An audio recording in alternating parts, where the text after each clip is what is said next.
This is WCN, the Whole Care Network. You talk, we listen. Content presented on the following podcast is for information purposes only. Views and opinions expressed during this podcast are solely those of the individuals involved and do not necessarily represent views of the Whole Care Network. Always consult your physician for medical and fitness advice, and always consult your attorney for legal advice. And thank you for listening to the Whole Care Network.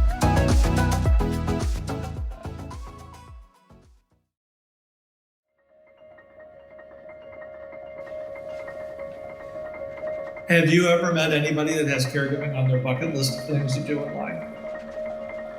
Beyond caregiving, how do we care? We also have to care for ourselves.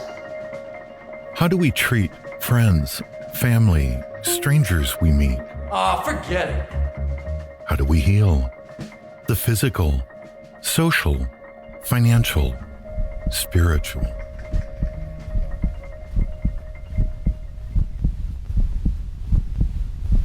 Hello.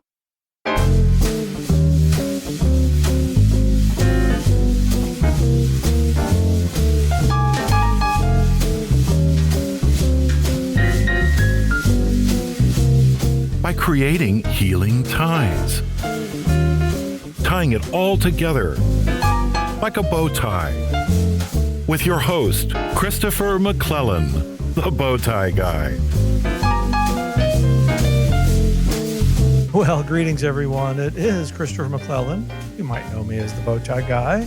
And welcome to another episode of Healing Ties 2.0, 30 and 30 podcast on the Whole Care Network. On the Whole Care Network, we are all about story sharing and resources because we believe it's through story sharing where diversity meets the road to collaborate on a common cause. And our common cause is supporting caregivers before, during, and after caregiving ends.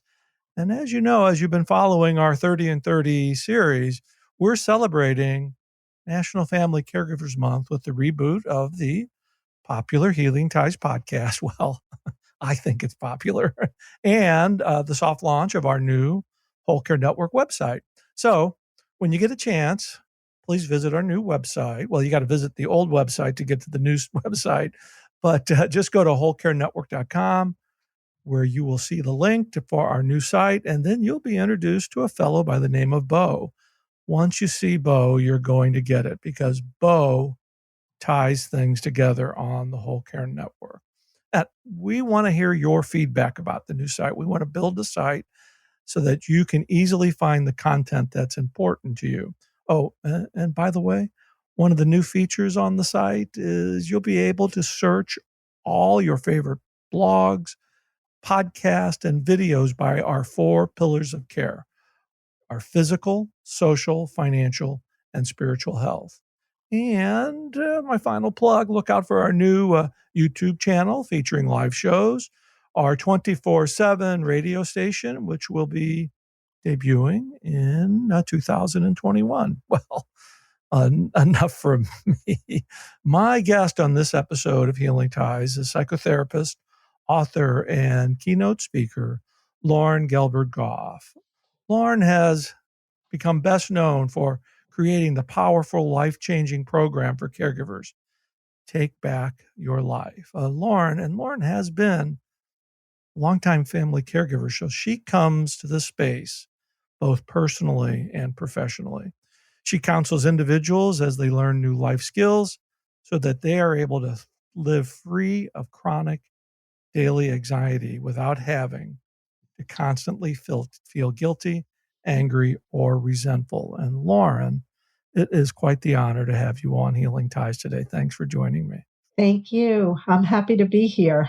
Oh, goodness. We had the opportunity. I've been following you online for months now. And when you accepted the invitation to be on the podcast, I was just so excited. But, I know a lot about your background, but can you tell our listeners just a little bit before we get started?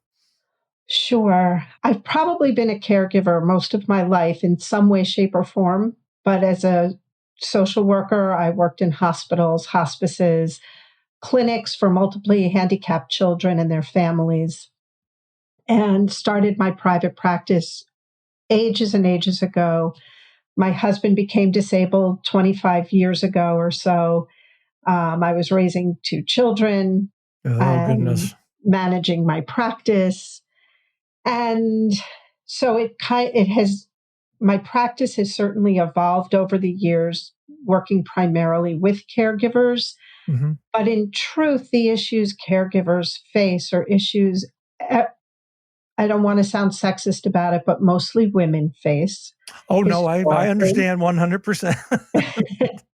Because the expectations of what Right, we quote should do versus right. what we feel capable of doing.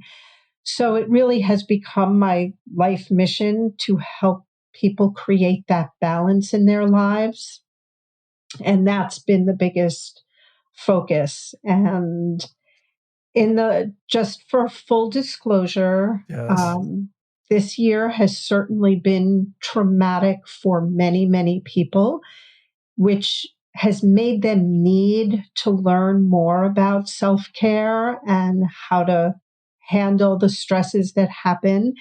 And my husband did pass away in March due to goodness. some complications from the virus. Hmm. And my son, who was diagnosed with leukemia as a result of his job in the Air Force and was scheduled to come up home to New Jersey for a bone marrow transplant just at the time that COVID really hit hard here. And he passed away in June. So this year has been a tumultuous year. Work has been my saving grace for sure. It's very therapeutic for me because one of Yeah. the things, as I'm sure we can talk about going forward, in dealing with grief and caregiving, so many caregivers find purpose and meaning in providing care Right. and dealing with the grief of loss or change in our lives. We have to find new kinds of meaning and purpose. So, in a nutshell, I mean, I was a long answer to a short question, but there you Well, go. first of all, my condolences to not only losing your husband but your son, but goodness, to have all this loss in just a short period of time. My heart goes out to you. Thank you. Yeah, But and I hope I articulate this properly, because in your career as you're serving caregivers, one of the things that I've read through your bio and getting to know you a little bit, at least from the internet space, is that you just excel at taking your own experience and helping caregivers. And my listeners have heard me say this millions of times. I'm a big proponent that there's two very common aspects for caregivers. There's a beginning and there's an end, and we're not prepared for either one of these life-changing events. And you're walking it and doing it for caregivers. And my heart just goes out to you. thank you. Yeah, it has certainly been important. And I've shared this with the people in my group and in my Facebook Live that I do, that I have to really practice what I teach. Right. And that's been a strong motivator for me Hmm. because it is very easy to get caught up in the guilt or the anger, the resentment. Oh, And I think one of the best questions we can ask ourselves, instead of why is all this happening to me, is why is this happening for me? What do I have to well, learn from mhm. this? Why is it happening for me? It's like stepping into your comfort zone. Yeah. And every life experience is a learning opportunity, Mhm. if biggest word in the dictionary, if we allow it. And that's a big part of what the learning is as caregivers. What do we get to learn about ourselves, not just about railing against the burdens that happen, Right. But what do I have to learn about myself, my needs, my feelings, that I matter? Right. It's your self-identity as it changes during the caregiving journey. Absolutely. And that's part of why it's teaching people that self-care is not selfishness. We're on the same page. Oh my It's goodness. self-preservation. Self-preservation. And self-care is really job number one for every caregiver, but it's one of the hardest things to learn, especially when you're in the midst of it, because you're so focused on caring for somebody else that you forget to care for yourself. And then all of a sudden it ends. And what are you to do? Right. Your world sort of now there's a big abyss. What do we do to fill that space? Which is why it's important that we learn it isn't either or. I'm not either taking care of my loved one or myself. There's a balance. There's a And balance. there is the ability, in truth, no matter how difficult things are, there is an ability to find a balance. It may not be 50-50 every day or ongoing, but even taking an extra 2 minutes in your shower or bath in the morning or at night, spending an extra few minutes over that morning cup of coffee or tea can make a huge difference in how we live our day. Oh goodness, I feel like I've known you forever because I'm a big proponent of setting a daily intention for yourself, whether it's just 5 minutes. 5 minutes, I like that extra 5 minutes in the shower for sure, but that 5 minutes that that is just for you, where you can care solely for you. And that solely could mean and could be spelled in a lot of different ways. Exactly. Oh, good point. Yeah. Yes. Uh-huh. But how do we get there? I mean, that's, we all heard the stories, caregiving happens because of an untimely diagnosis or an unfortunate accident. I'll ask you the same question I ask just about everybody else. Have you ever met anybody that has caregiving on their bucket list of things to do in life? Right. Yeah. No. I mean, this is an unplanned event, and then and it's so emotional. And then how do we care for ourselves?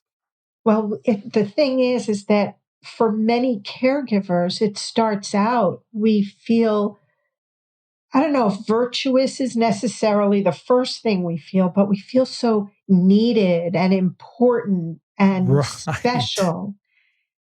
And it starts out that way. So there's a whole lot of energy around providing that warm, nurturing, loving, necessary care. And people are not necessarily aware of when it shifts from feeling good to feeling burnt out, Right. martyred, sad, depressed. And what is the answer most caregivers, most people give when they're asked, "How are you?" They say, "I'm fine." I'm fine. I'm doing great. So I tell people, good. You want to tell people you're fine? Here's what fine stands for: frazzled, irritated, neurotic, and exhausted. Oh my goodness gracious, St. Ignatius, that is wonderful. I have not heard that. I'm going to write that down, but I'm certainly going to give you credit. That is awesome. Yeah, because it's so true. Right? So I say, yeah, how do we usually answer when people say, "How are you?" We go, "I'm fine."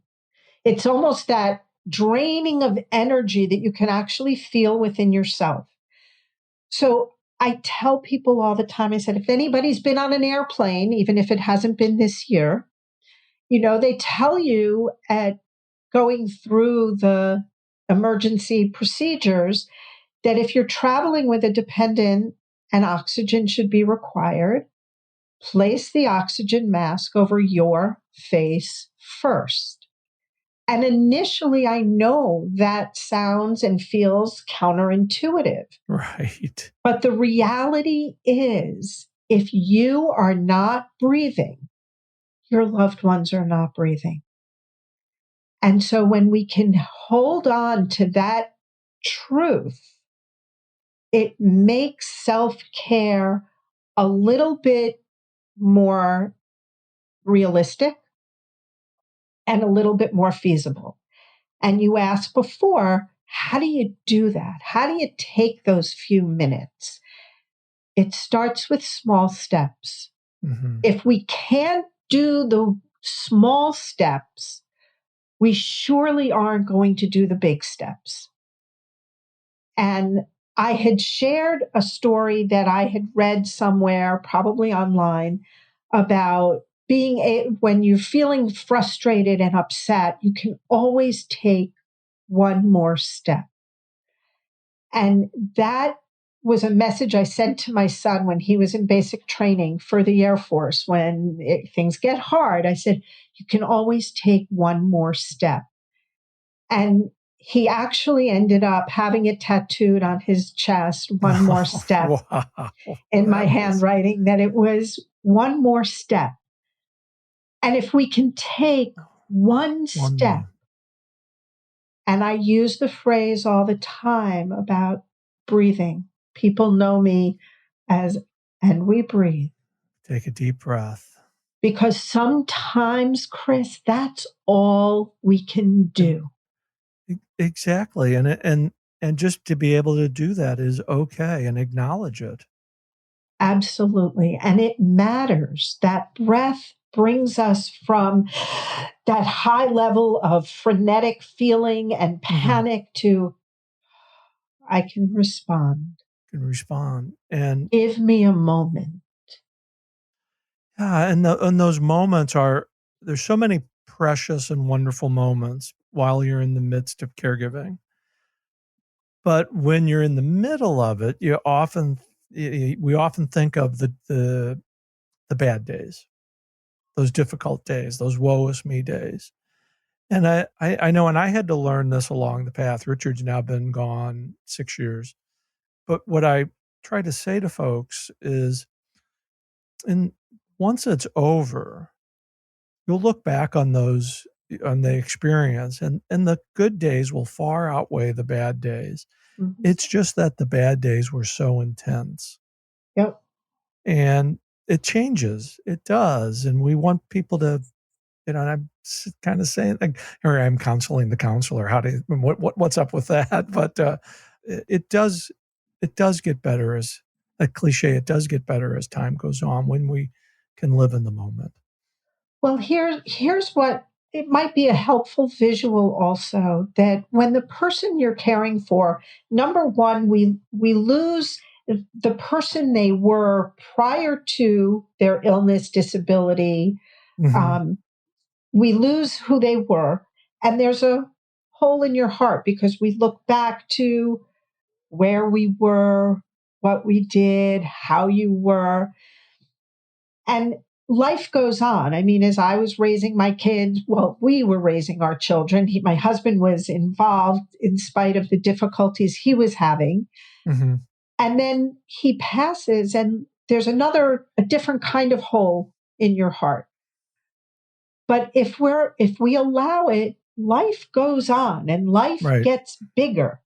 Right. There are events, there are milestones. So while the whole may not change, life does, and life gets bigger. So the whole feels somewhat smaller.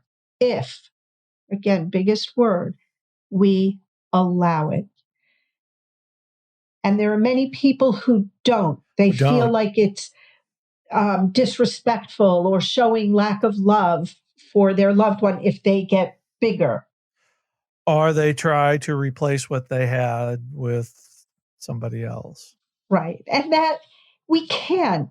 It's when right. when our pets pass away, we tend to get another pet because we're not replacing, we're aware we're not replacing the pet who passed. We're bringing love into our lives.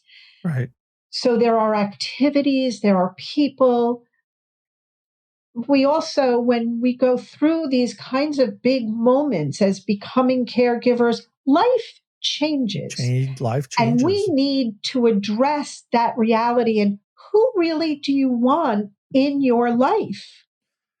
And that is different when caregiving ends, because your life is different. It takes its time. And I guess this would be a metaphor, like plants that need to be watered to produce new blooms. We as caregivers, when caregiving ends, we need to find that water, that nourishment, so that we can bloom again. Absolutely. And it is an honor to your loved one It when is, you do. It is. Those words that are often unsaid in the caregiving experience from your loved one or care partner, however you want to describe it, to the caregiver, is that they're concerned about your health and well-being too. They may not be able to articulate it or to say it, but they know that you're their lifeline and they want you to take care of themselves. And, we were fortunate that we had the conversation about my life after it ends. I may not have followed everything he wanted me to do. I lived in my grief, but I think in sharing our stories, we really help others who come before us. And I think it helps us as well, because sharing a story provides support and love and contact and context. It's where diversity meets the road to collaborate on a common cause. Right. And it matters. And I think one of the things that almost every caregiver has shared with me, people in grief have shared with me, is that other people say what they want to be loving and supportive, but they say stupid or hurtful things. Mm-hmm. And I think it's very helpful for people to be able to say, there are no words. There are hugs. There's letting you know I'm here, mm-hmm. because no words anyone says is going to make your journey better, easier, make the pain go away. What helps? Just having those people, who do you want in your inner circle, who are the loving, supportive, caring people who, that's helpful. And caregivers, unfortunately, tend to always seem like they've got it all together. Right. So people don't know or think. They don't know that they're hurting. No, and they don't think to offer something. Right. Mm-hmm. And so caregivers have to learn to ask.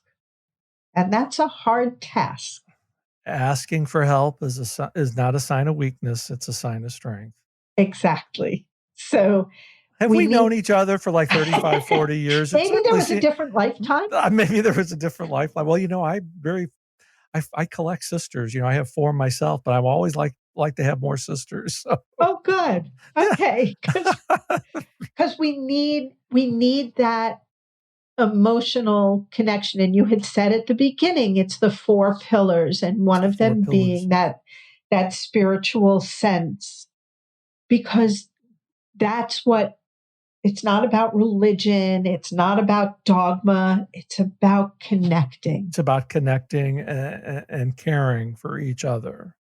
And that's really what my life after caregiving is all about, is giving back to those who will come behind me and go through this life-changing, beautiful experience. Goodness. Well, I can just talk forever, but this is probably a great spot for us to take our break. And, Loren, as I'm doing with all of our guests on our 30 and 30, we go to our break, and then I ask you to provide me with one fun fact about you that I don't know and our listeners don't know, and they'd be interested to hear. How does that sound? So put your thinking cap on. I will do so. Okay. You're listening to Healing Ties on the Whole Care Network. We will be right back. Tomorrow on Healing Ties 2.0. We hit these blocks where we think, oh, creativity is creating a work of art, but it's also approaching a puzzle from a different angle. It's accepting the invitation to viewing a world in a way that we currently don't see it. Hi, I'm Kate Fassbender. I'm a dementia and creative engagement specialist and the creator of the Dementia Letters Project. Today, I spoke with Chris about the power of creativity and the care partner journey. Join us tomorrow and every day in November for 30 shows in 30 days. Healing Ties 2.0. Available at thewholecarenetwork.com/healing ties and wherever you listen to your favorite podcasts.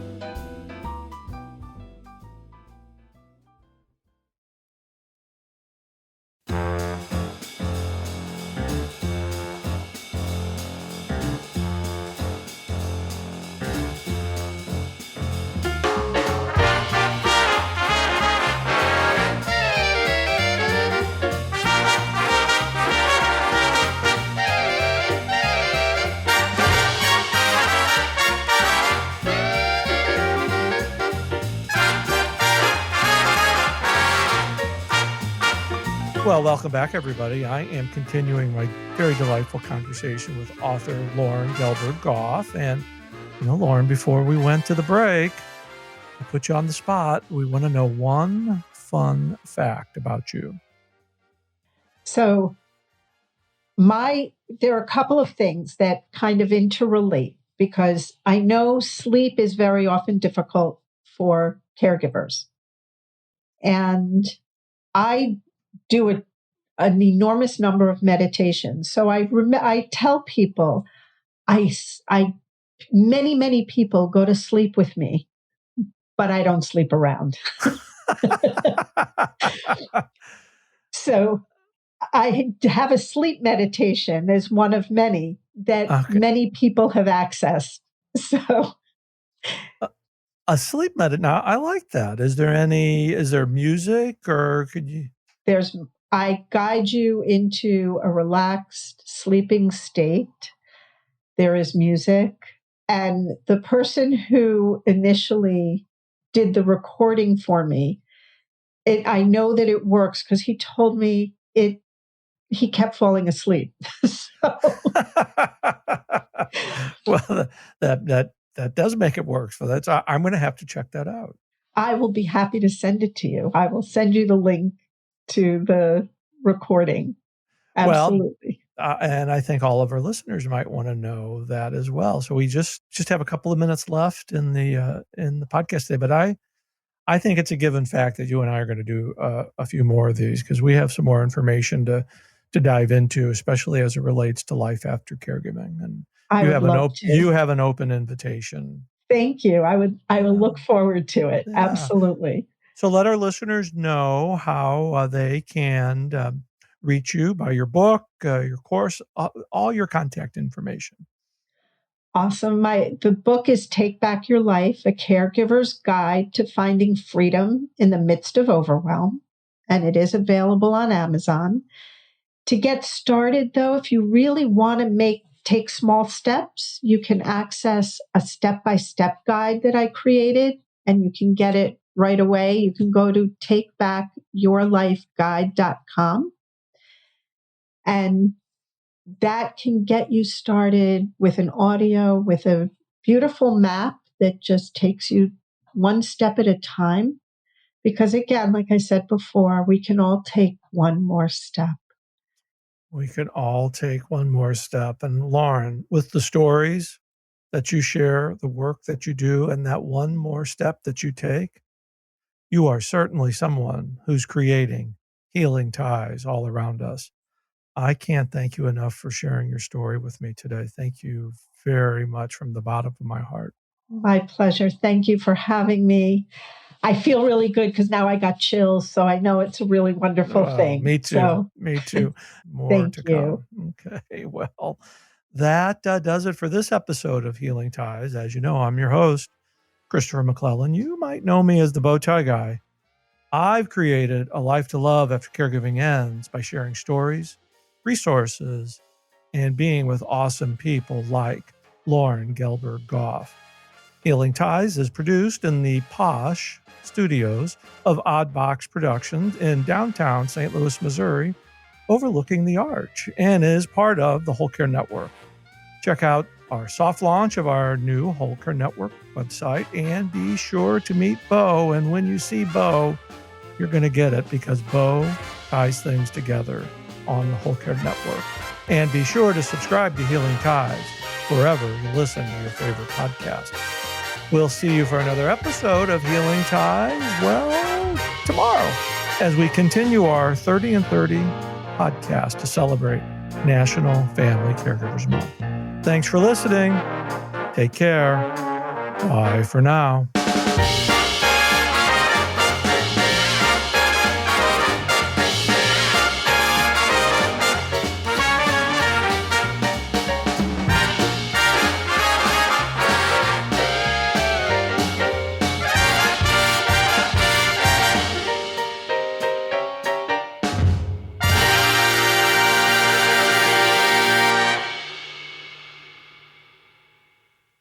Ciao. This is WCN, the Whole Care Network. You talk, we listen.